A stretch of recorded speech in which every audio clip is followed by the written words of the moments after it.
I buried my father on a Tuesday. By Friday, my brother had changed the locks on the house I grew up in. I want you to understand what those 3 years looked like first.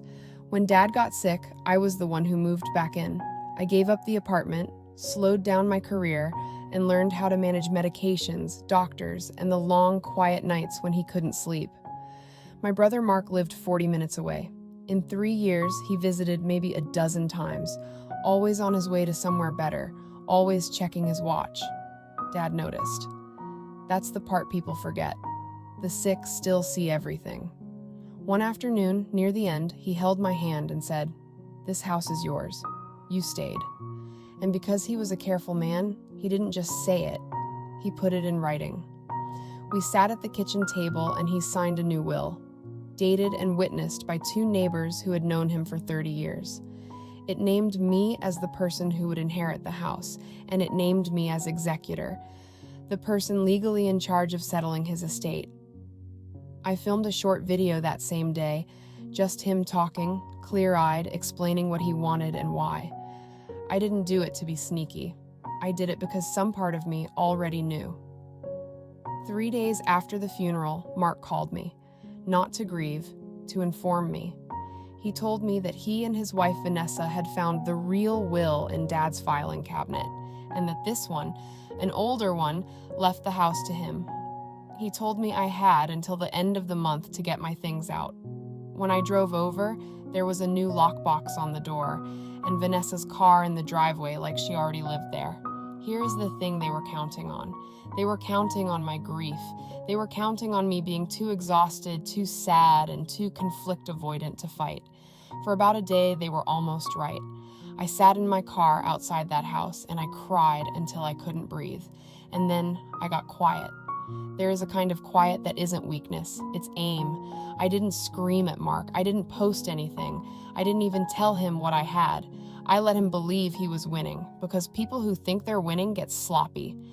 Instead, I called an estate attorney named Ruth Albright, and I brought her everything. Dad's signed and witnessed will, dated 3 weeks before his death, the names of the 2 neighbors who watched him sign it, and the video. Ruth looked at the older will Mark was waving around, and she smiled in a way that made me feel safe for the first time in days. "A later valid will," she said, "revokes an earlier one. His was witnessed. Yours is dated after his, and you have the testator on video. They don't have a case, they have a problem." It got better, because Mark and Vanessa hadn't just produced an old will, they had altered it. Ruth brought in a forensic document examiner, the kind of person who can tell when ink was added on a different day, in a different pen, by a different hand. The figure for the house had been changed. Vanessa's handwriting, it turned out, was not as anonymous as she thought. I also reminded them, through Ruth, of something they'd forgotten in their hurry. You cannot seize a house the week after a funeral. An estate goes through probate. Until a court says otherwise, that home belonged to the estate, and the executor of that estate, the person the court would recognize, was me. The locks they changed were on a house they did not legally control. The lockbox was theirs. The trespassing was theirs too. I let the court do the talking. We filed Dad's real will. We submitted the video. The examiner submitted the report on the forgery, and I sat across a table from my brother and watched the exact moment he understood that the careful man who raised us had seen him coming. The judge admitted my father's will. The forged one was thrown out. The house was mine, exactly as Dad wanted.